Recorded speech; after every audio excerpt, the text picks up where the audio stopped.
What's going on, guys? It's Jimmy here. Welcome to our daily show where we discuss the fourth stimulus package update, daily news, what's going on in Washington, D.C., what's going on in the country, everything you need to know about on a daily basis. Remember that new videos come out here on our channel every day at 10 a.m., 3 p.m., and 8 p.m. Eastern Standard Time.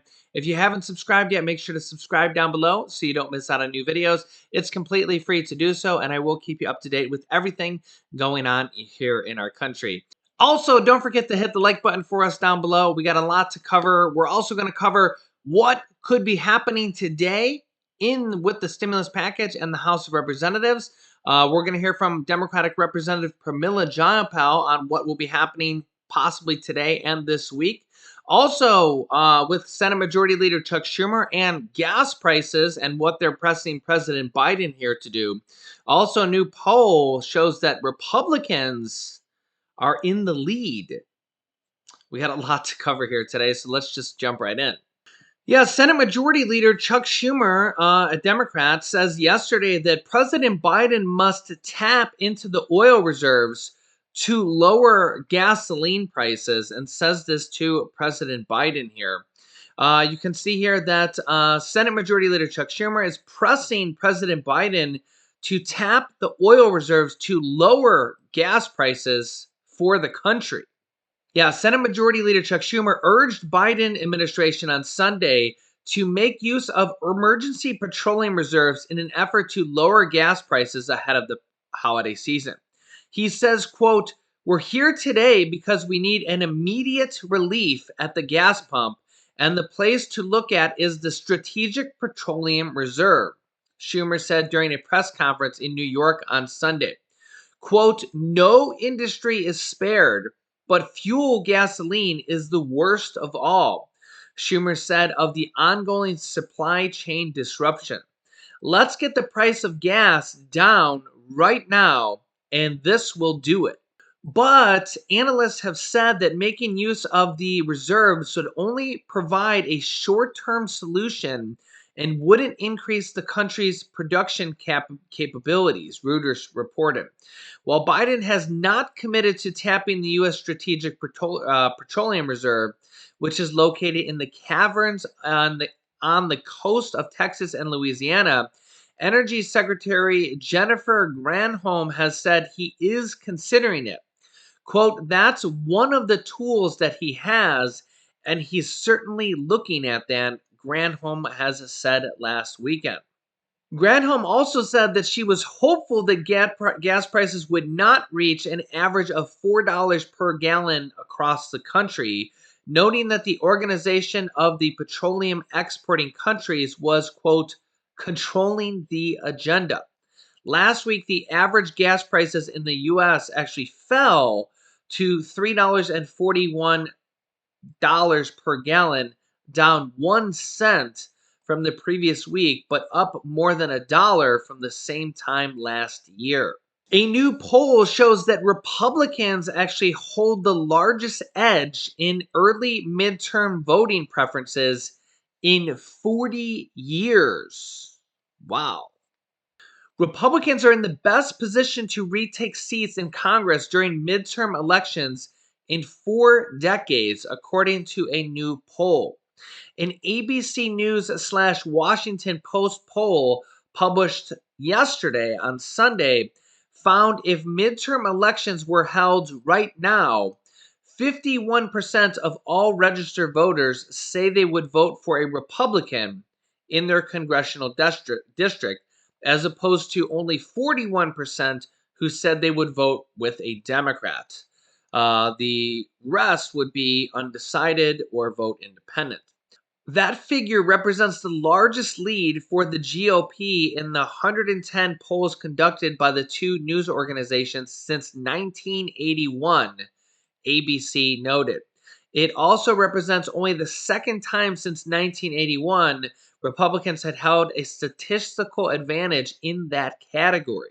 The same poll found 62% of Americans said that the Democratic Party is, quote, "out of touch" with the concerns of most citizens, compared with 58% who said the same of Republicans.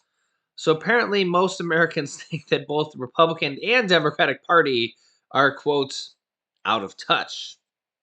Let me know your thoughts in the comments. A total of 63% of all respondents indicated that they support President Biden's newly passed 1.2 trillion dollar infrastructure bill, and another 58% indicated support for the larger social spending package, the stimulus package that Democrats are working to pass in Congress this week. But Biden's performance, his performance ratio rating, has reached a new low of 41%, according to this new poll. One of the key factors in this poll was the economy, in which 70% of the respondents said the economy was in bad shape, despite the stock market hitting all-time highs and people somewhat thinking that we're coming out of the pandemic, maybe. So 70% of respondents think the economy is in bad shape, and 55% expressing disappointment in Biden's economic performance. Yeah, so let me know your thoughts down below in the comments. Do you agree, disagree with the multiple different things in this poll? One thing's for sure is that the Democrats are working on this next stimulus package, trying to pass it this week, which we'll get to here now. And they have finally passed the physical infrastructure package, which was bipartisan, mostly Democrat votes. We had 32 Republicans that voted for that, including Mitch McConnell, 19 senators and 19 Republican senators, and 13 Republicans from the House. All the other votes were Democrats. That is finally passed now, and in the House and Senate, and President Biden is awaiting to sign that, and I will keep you updated on that. As well as now, the stimulus package would be a big win for Democrats. Of course, what would be in the bill is we will be waiting on here. Democratic Representative Pramila Jayapal says, quote, "We will be having a vote on that this week in the House of Representatives." Here is what she has to say, and more details on that here. Listen in. All right, so will there be a vote on Build Back Better as promised in that agreement this coming week? I believe there will be, Jonathan.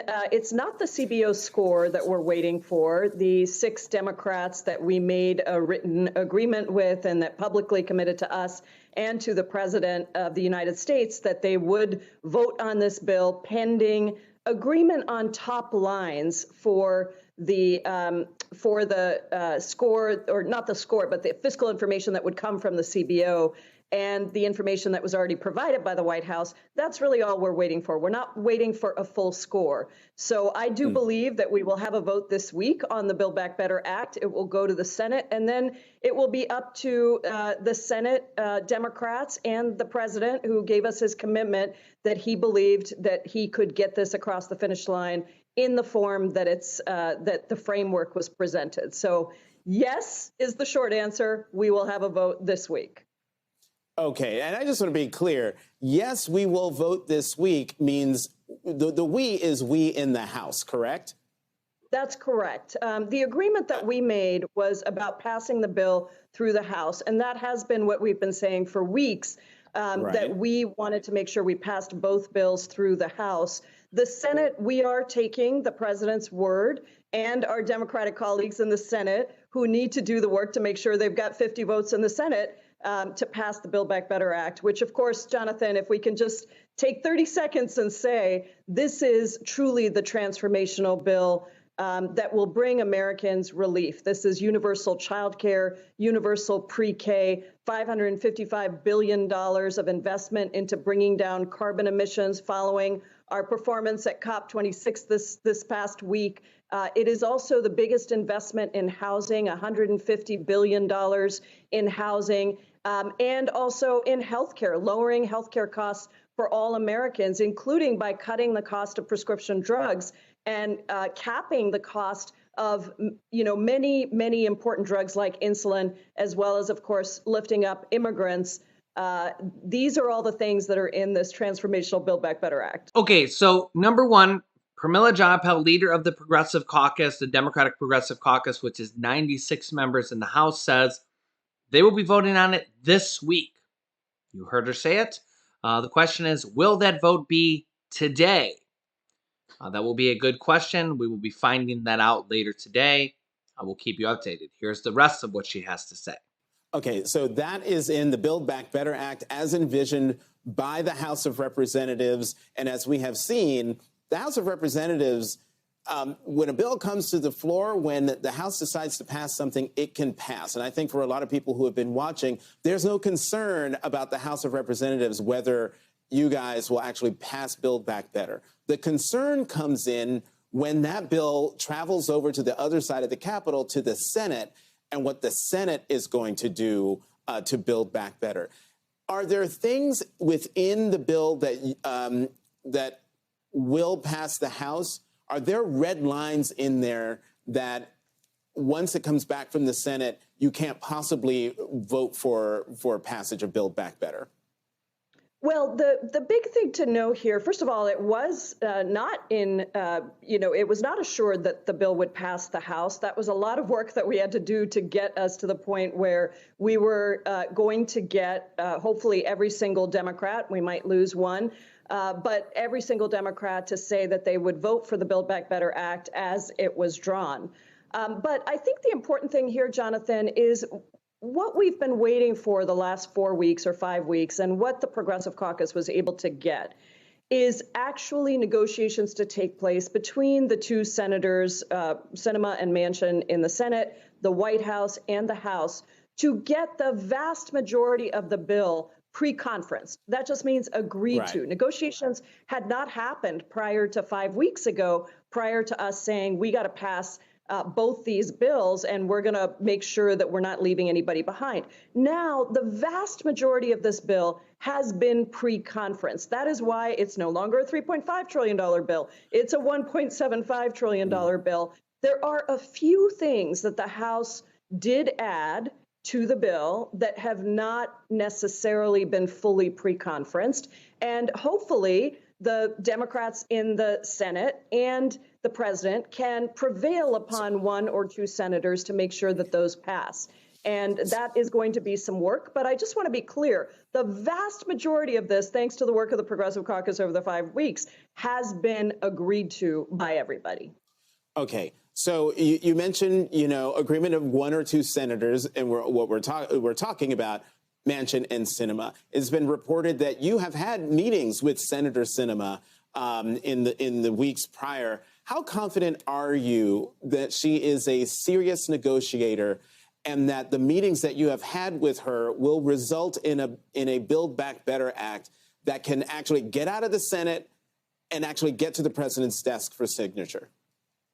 Well, I don't want to talk about the specifics of our conversation. I'll let her speak for herself, but she is absolutely a serious negotiator, that I can say. She has absolutely been at the table with the White House, that I can say. And I do believe she will be an incredibly productive force in helping us to get this across the finish line. So that, I think, is really important. And again, that's what I was trying to say. It's not like this bill hasn't been discussed and agreed to and negotiated. That's what we finally got happening over the last 5 weeks. And it was a very important step forward. And the president played an incredibly important leadership role in negotiating this with those two senators, with us in the House, and with, of course, the rest of the Senate.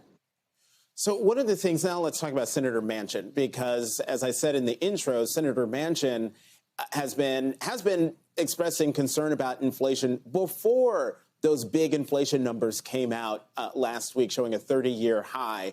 How concerned are you? Should we be concerned about inflation and the impact Build Back Better would have on inflation? This is a really important point.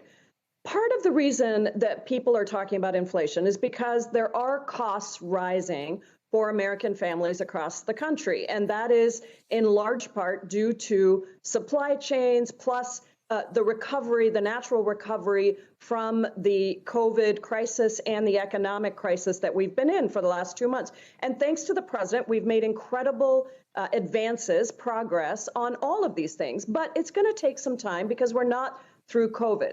So what American families are looking at right now, and by the way, we should say wages have risen at the same time. So the actual impact on families is not as big as whatever the rise in inflation is. But the thing that's important for us to know is families are hurting. They're still hurting. And if the cost of gas is rising, what we need to do is bring down costs in other parts of a budget. Jonathan, I have lived on a very fixed budget, tight budget, and what I know is if cost goes up in one area, I want to bring costs down in another area so that I can manage my money. And so if we pass the Build Back Better Act, we will cut childcare costs for families in half. We will cut the cost of pre-K for every family because 3 and 4-year-olds will get free universal pre-K. We will cut the cost of prescription drugs and health care. That is what families need us to do right now because this recovery, if we're honest, will take some time. It was a terrible, terrible set of crises that the United States has been thrown into. So that's the big thing here is let's pass the Build Back Better Act. We will control costs for working families. And 17 Nobel Prize winning economists agree with us that this is the thing we need to do if we want to bring relief to working families across this country. Yeah, so you heard Representative Pramila Jayapal say they plan to pass it here this week. You see this headline here, they plan to pass it here this week. The question is, are they going to pass it today, November 15th? I think they're going to try to pass it today. The question is, what is going to happen today? It's going to be a very big day today where they go to try to pass the stimulus package here in the House today, and the Congressional Budget Office reports the final whatever they can get in today. The preliminary reports, the estimates, and whatever data they can get back today, they've been coming in over the last several days, the estimates and whatever final reports they have. Now, the Congressional Budget Office final report will not be completed. They're not going to have the final report done today. They're going to have estimates and maybe some parts of the final reports today. But the Congressional Budget Office report is coming in piecemeal. It's coming in pieces, okay? The Congressional Budget Office report is the math on the stimulus package, okay? The pay-fors, how it's going to be paid. Is it going to be fully paid for? The tax raises, all that type of stuff, okay? Some moderate Democrats want to know, is this package fully paid for, et cetera, right? Okay. Joe Manchin also wants to know this as well in the Senate, and I'm sure some other senators want to know this as well too. So this would have needed to be done anyways for Senator Joe Manchin. The question is because it's not fully in the Congressional Budget Office report. Are they going to be able to vote on it today? Will the preliminary estimate reports of what the Congressional Budget Office has come back with today, will it be enough to satisfy the moderate Democrats that are in the House enough to vote on it today, which is the kind of agreement date that they had for the House of Representatives that said they would vote on it today if the Congressional Budget Office reports were back, which they won't fully be back today. So that's kind of where it's going to get interesting because today's the day they're supposed to vote if the Congressional Budget Office reports were back, which they're not fully back. So the question is going to be, are they going to have enough votes to pass the bill here later today? So I will keep you up to date here today because it's going to be a very big day here. You definitely don't want to miss this here. I'm going to keep you up to date here. We have Senate Majority Leader Chuck Schumer calling to lower the prices on gases here, call out the gas reserves. President Biden's taken a lot of criticism for shutting down that gas pipeline. We have environmentalists asking him to shut down another gas pipeline, which he hasn't done yet. But I mean, the problem is that we start shutting down gas pipelines, it only just raises the price of gas.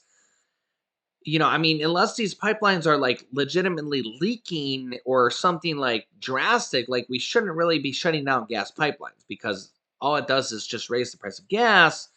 And at this point, like 90% of cars are gas. Unless we were all running electric vehicles, we need gasoline. So we can't really exactly do that, and obviously gas prices are just through the roof right now. And I mean, obviously that's only one thing. Literally, inflation is just hitting us everywhere there is right now. Gasoline, food, um, groceries, health insurance costs, Medicare costs, like literally everything across the board is just inflation right now. And, they talk about this next stimulus package is going to cut costs. It's going to lower the cost of prescription drugs, lower the cost of childcare, lower the cost of preschool, pre-K, and we're going to have to really find out exactly all the things they put in this package here. So I will keep you up to date on everything. And when they pass the package, then we'll actually be able to sift through the final bill that they passed, find out. I do want to note, though, that as they said in that even in that interview, and this is kind of what I've been saying, that the bill that the House passes is probably going to be significantly changed in the Senate. Um, so just keep that in mind because the Senate is probably just going to drastically change the bill. Joe Manchin, Kirsten Sinema, and Bernie Sanders probably going to come out with a completely different bill. So I'll keep you up to date with everything. Make sure to subscribe down below so you don't miss out on new videos. It's completely free to do so. I'll keep you up to date with this next stimulus package, other stimulus type programs like utility programs, child tax credits, as well as state stimulus checks, state stimulus programs, and other type of programs that you might qualify for, rental assistance, mortgage assistance, as well as everything going on here in our country, daily news that you need to know about. Join our family of subscribers here and subscribe down below. It's free to do so. Help us reach 400,000 subscribers. Yeah. You can click here to watch my newest video next. And this video is how there's 9 different stimulus checks and stimulus programs going on right now. So click on one of those videos next. Thanks, guys, and I will see you in the next video.